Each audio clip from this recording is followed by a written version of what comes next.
All right. Okay, now we're on. Now I Here got we the go. button. Here Hi, we go. everybody. It's Friday. I'm Yeah. trying to get the Instagram to go. Finally, we're on Instagram. Okay. Some people are trying to get Instagram to go for good and go with. I know.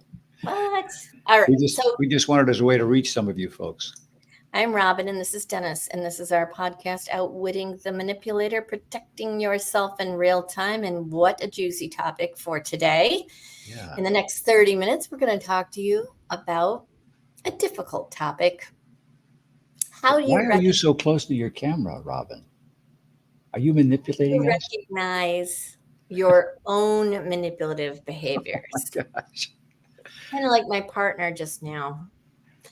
Did he recognize that he was being manipulative? Probably Yeah. not. So, yes, the topic is how do you recognize your own manipulative behaviors? And then, okay, so there's recognizing them, which can be a hard thing to not only do, but then to admit and then to accept. And Mm, then after you do those three things, what are you going to do about it? mm. So the interesting thing about this topic, Dennis, before we get started, is I will tell you that our book when it first came out, Outwitting the Manipulator, by the same title, you give it to your family and friends to read when the book comes out.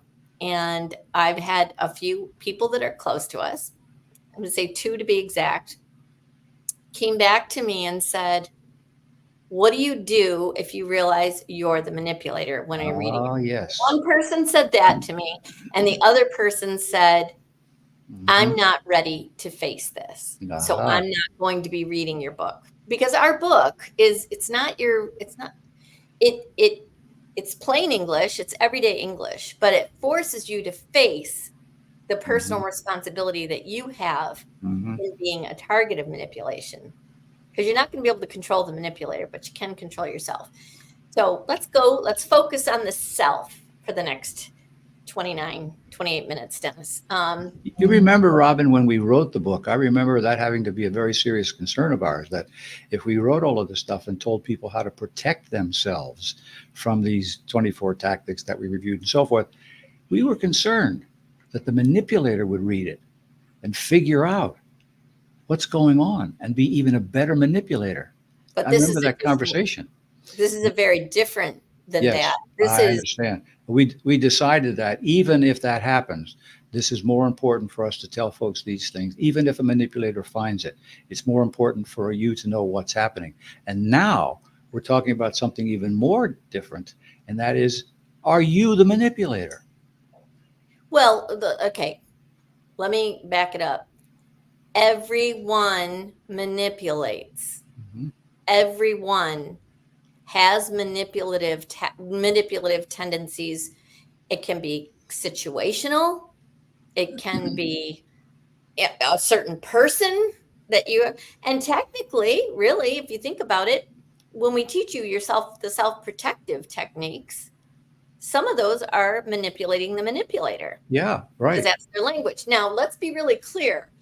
We're not When we talk about manipulator in the book, we're talking about somebody who does not know how to communicate any other way. That's Hmm. not what we're talking about here. Right, right. We're talking about everyday people who, how do you assess, admit, and accept that perhaps you're doing something that's manipulative? Hmm. And then if you are able to do that, then how do you self-correct? Or Hmm. how do you not do it in the first place? Hmm. What should you be thinking about? Hmm. Well, I'm thinking that people may do it either accidentally or on purpose, thinking, "Oh, I just do it this one time, or it's okay to do this. I'm not a bad person, but I think it'd be helpful to me if I." So there may be reasons why people do these things, even though they are not technically manipulators as we have defined it, with nefarious purposes and doing it for their own good, and they don't care they hurt you or all. We don't. It's not that necessarily. Can you think I of an Can you think of an Yes, example of this, Robin? Go ahead. yes, I can. And it's hard because it means I have to out myself and my siblings. I guess I can bank on the fact that they don't really listen to the podcast, but they might Because enjoy it's you, probably. it. What'd you say? Because it's you. Well, because they probably don't want to hear their oldest sister's Yeah, voice. that's right. That's right. Yeah, there's Yeah. that. Well, I think about real estate, and I think this could fall manipulation. So, a couple of things about real estate. I used to own a real estate company. I've done real estate. I have never lied to anyone. I've never misrepresented anything. So that's, to me, that was the bright line. But when I listed a house, did I stage that house in such a way that the buyer I could invoke an emotional response from the buyer? Yes, I did, because I knew that got the seller the highest possible price. Mm-hmm. So I would take care of all five senses. How did it smell? How did it look? How did it feel? And taking care of those details. Now, this is no secret. This is not anymore. 30 years ago, I can tell you it was not being done. Yeah. House pictures typically would have a bottle of Drano on the bathroom sink, and the toilet would be open with maybe some donations in it. So people just didn't do that before. Well, good agents did, but now the bar is very high. Right now we've got professional stagers, rented furniture. Yeah. So what is that for? Well, when you're dealing with residential real estate in a home, it's emotional. Mm-hmm. Even if one of the people decides they're going to be all logos, and if you've read the book, you know the difference between pathos and logos.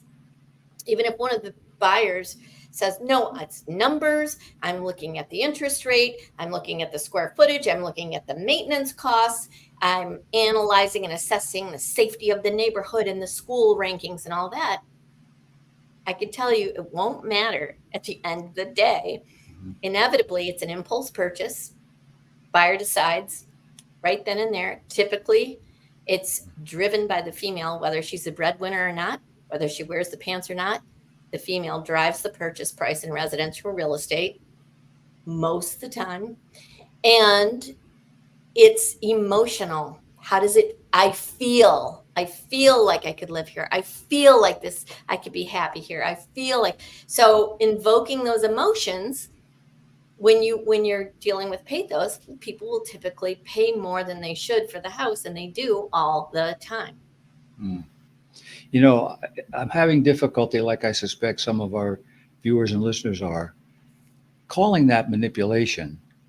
There are people who would say in real estate, no, that's persuasion. We're doing it to evoke an emotional activity, which is sign up. So it is. But the manipulative part, I think, comes in the negotiation where I would intentionally create a sense of urgency by underpricing the house so that and I did this way before anybody else was doing it. I did this 20 years ago. I called it enticing pricing.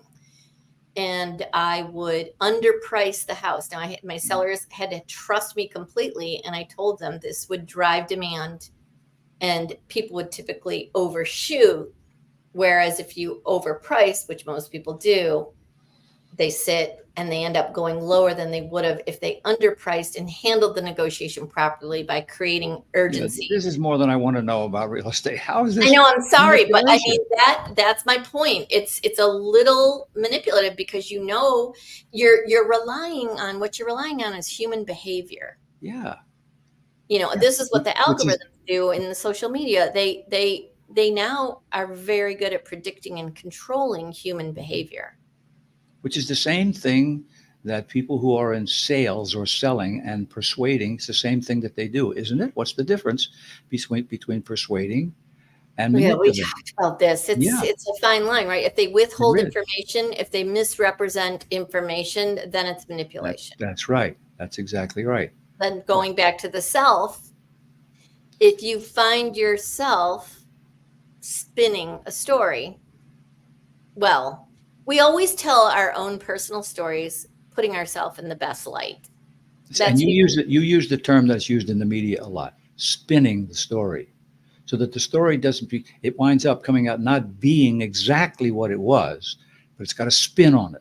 That's the whole idea. You could even argue, this is why manipulation is so nuanced and such a slippery slope, right? You could even argue that, well, the facts were all there, but the way that I said it and the word that I emphasized, and the part that I just added in there very quickly and maybe just made it seem less important, even though it And was in technically it and was that's exactly what manipulators do. They do sort of justify it by saying those kinds of things, but in fact, they're not really concerned about whatever the result is, as long as it's in their favor, and they don't really care. but Will back it to hurt the you or not? regular person, all people do it.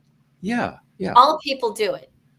So we're making the difference between those of you, those of us, who do it for nefarious reasons and don't care about you, and those who do it for not nefarious reasons.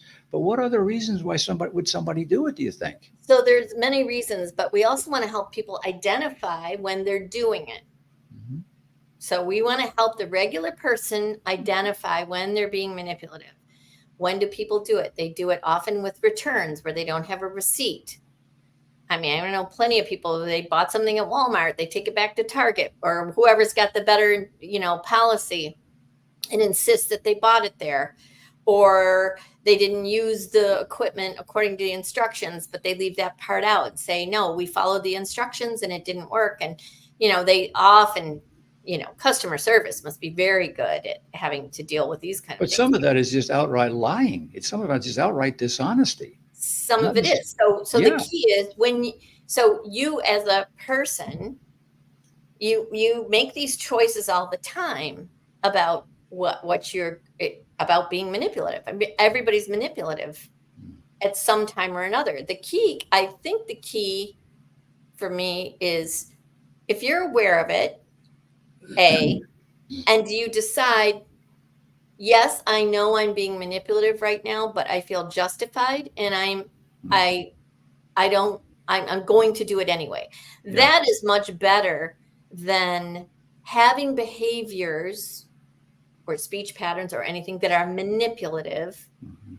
that you don't own, you don't admit to. Yeah, of course, of But course. how, Dennis? How? I mean, really, we're processing this out loud together. It's a hard thing. One thing that's helped me enormously is writing this book and doing this podcast. Yeah, yeah, yeah. Because it's present in my mind. Yeah. I can identify it much more easily. It's practice. I had a client and I said, we were brainstorming. It was a pro bono thing, and she asked me to do something, and I was manipulative in my response. I said, "Well, it's not going to be, it's going to be a great sacrifice for me, but I guess I'll do it." And I said it like that, and I said, "Oh my gosh!" I said, "I'm sorry, that was so manipulative." Mm. I identified it right in the moment, and that's something you can do if you hear yourself doing that. Oh, I can tell the way I'm saying this, I'm trying to make you feel badly, or I'm trying to make you feel sorry for me. But I can see in teaching, let's take this for example, within teaching, I can hear, and I perhaps have even done it at times, when you're teaching something, you know that there are two things for the person to learn. The second one is the most important thing that they have to learn. So, but in order to get to the second one, you have to get to the first. And the first one's distasteful, they don't want to do it, blah, blah, blah. But you find a way to get them to do the first one so that you can get to the second one. You have manipulated their behavior about the first one in order to get you to the second one. So teachers wouldn't consider that manipulation. They'd consider that good, smart teaching tactics, strategy, technique, learning strategy. But it is a form of manipulation. So let's recognize that. It's not a nefarious kind. Remember, But how folks, do we're you, making the difference. It's not nefarious. We're identifying the other kind of I normal know things. it's not nefarious. I know that. How do you, Dennis, identify manipulation in yourself? Yeah. When have you Right. identified it? How have you identified it? And what have you done about it? Yeah. This is helping people to operationalize it internally, not to So, identify. We've already said it's for regular people. It's not nefarious. okay, well, teachers are regular people. So when teachers do that, and anyone you're trying But to what teach about somebody you? something, I'm when you're asking teaching you. somebody what to do, you justify it in your head because I know it's going to be better for this person if I do this because that will help them learn that and understand that. Okay, So but they that's justify it. okay. Happens all the time. But when have you found yourself being manipulative? What was the situation? did you decide that you were going to do it anyway, or did you change course? And if so, how did you change course? You I've, personally. I personally have done it with clients where I knew something that they needed to know. That maybe I was instructed by their boss that you've got to help them get this or they're going to lose their job or whatever. And I knew they needed to know it. But I also knew that I couldn't just jump into it.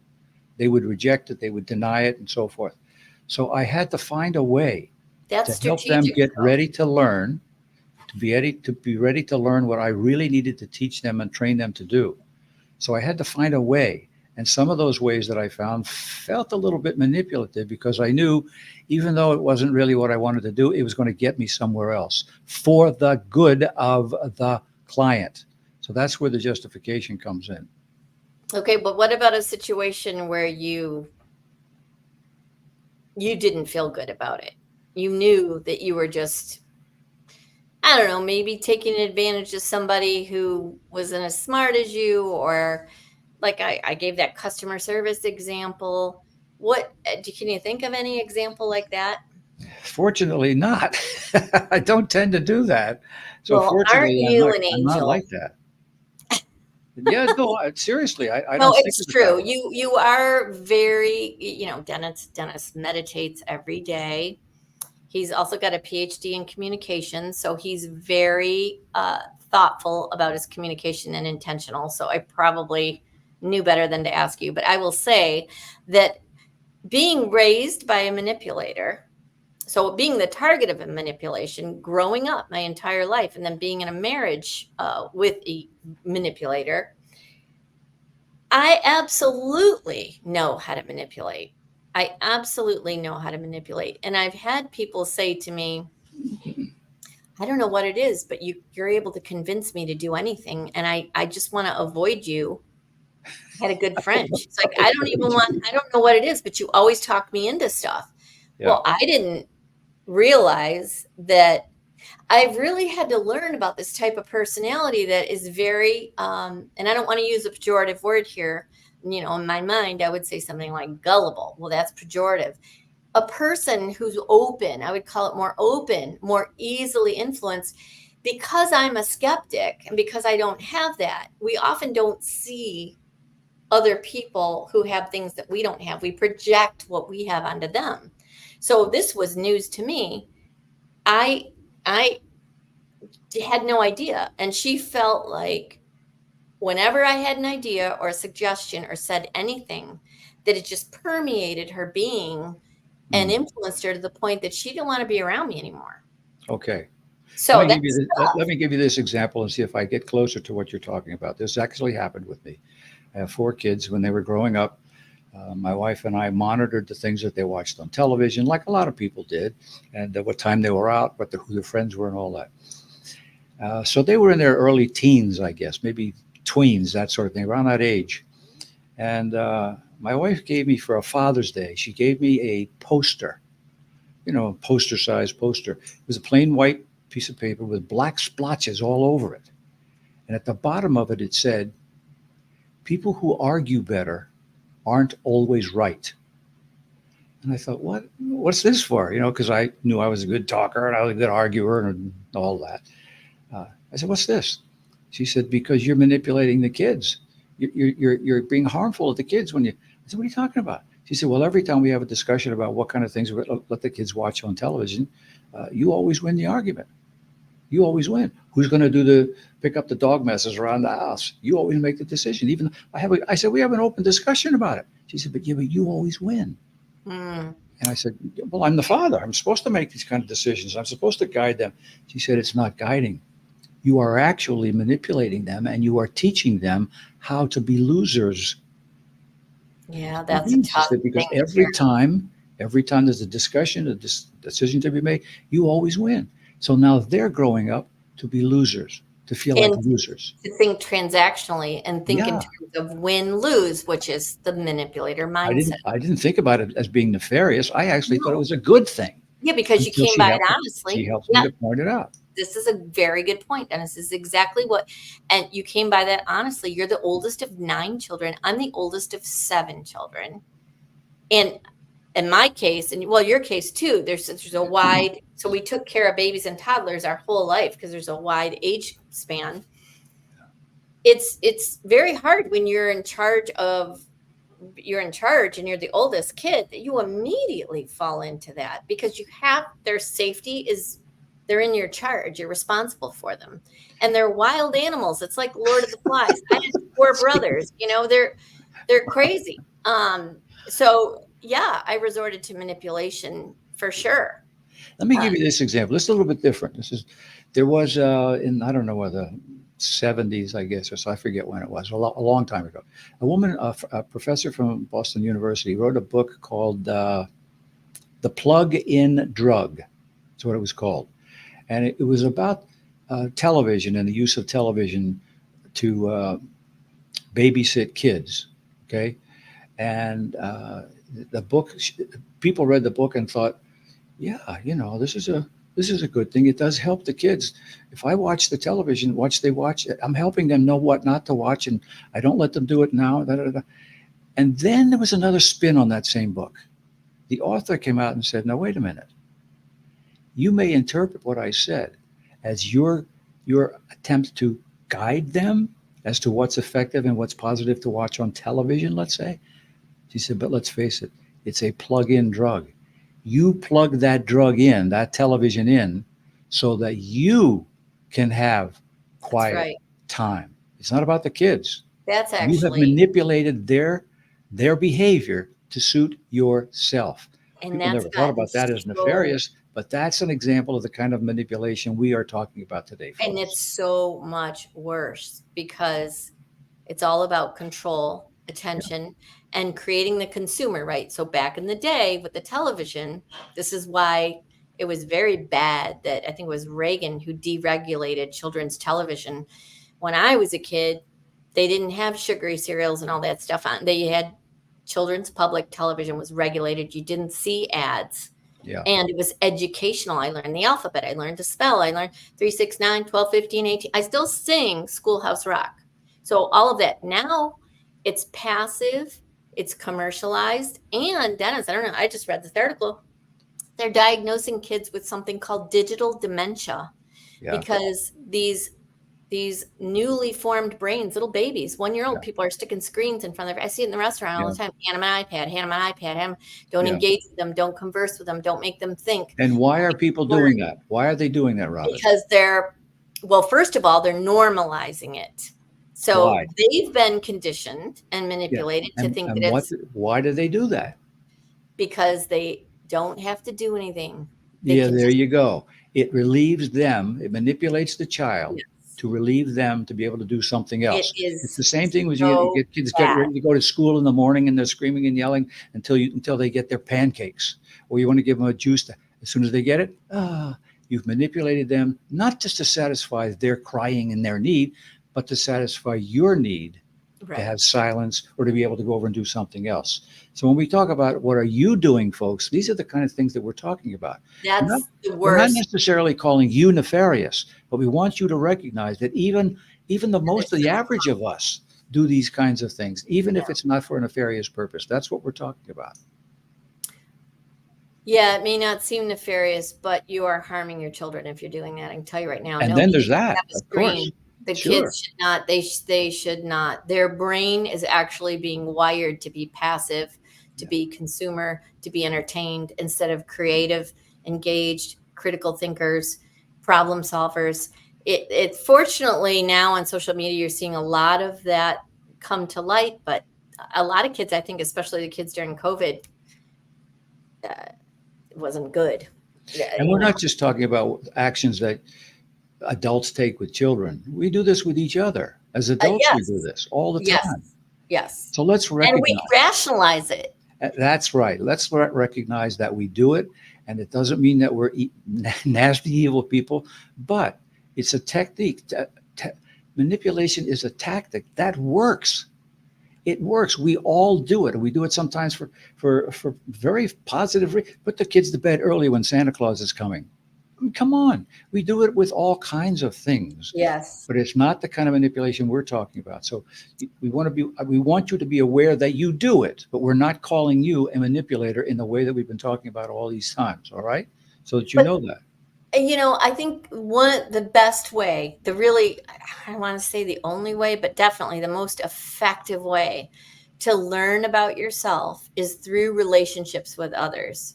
Mhm. So if you're somebody who lives alone, you do everything your way, and the only engagement you have with people is transactional, you're never going to learn about yourself. It's through the intimate relationships, the siblings, the husbands, the daughters, the close friends, Who the will share it people. with you because they love you.